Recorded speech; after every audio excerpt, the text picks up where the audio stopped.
দ্রোণাচার্যের অধীনে পাণ্ডব ও কৌরবদের শিক্ষা যখন এগিয়ে চলেছে, ঠিক তখনই অরণ্যের গভীরে আরেক যুবক নীরবে সাধনা করছিল। তার নাম একলব্য। সে নিষাদ রাজা হিরণ্যধনুর পুত্র।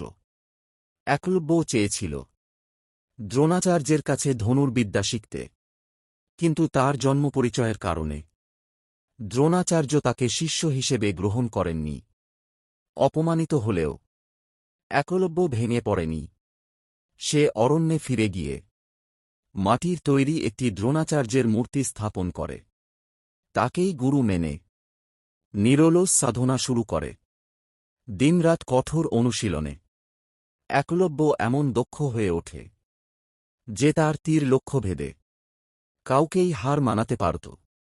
একদিন পাণ্ডব কৌরবরা শিকারে গিয়ে অরণ্যে প্রবেশ করে। তারা দেখে একটি কুকুরের মুখ বন্ধ হয়ে গেছে তীরের বেষ্টনীতে, কিন্তু কুকুরটি একটুও আহত হয়নি।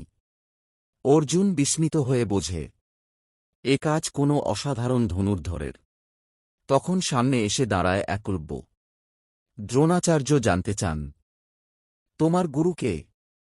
একলব্য বিনয়ের সঙ্গে বলে, আপনি আমার গুরু। এই কথা শুনে দ্রোণাচার্য স্তব্ধ হয়ে যান। তিনি বুঝতে পারেন একলব্য যদি এমনই এগোতে থাকে তাহলে অর্জুন আর শ্রেষ্ঠ থাকবে না। তখন গুরু হিসেবে দ্রোণাচার্য এক ভয়ঙ্কর সিদ্ধান্ত নেন। তিনি বলেন, গুরু দক্ষিণা হিসেবে তোমার ডান হাতের বৃদ্ধাঙ্গুলি চাই। এক মুহূর্ত দেরি না করে একলব্য নিজের বৃদ্ধাঙ্গুলি কেটে গুরুর চরণে অর্পণ করে। রক্তে ভেসে যায় মাটি, কিন্তু একলব্যর মুখে কোনো অভিযোগ নেই।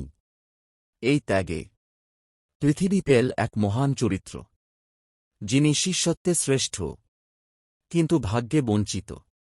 এই ঘটনাই প্রমাণ করে মহাভারত শুধু যুদ্ধের কাহিনী নয়, এটি ত্যাগ, অন্যায় ও নিয়তির গল্প।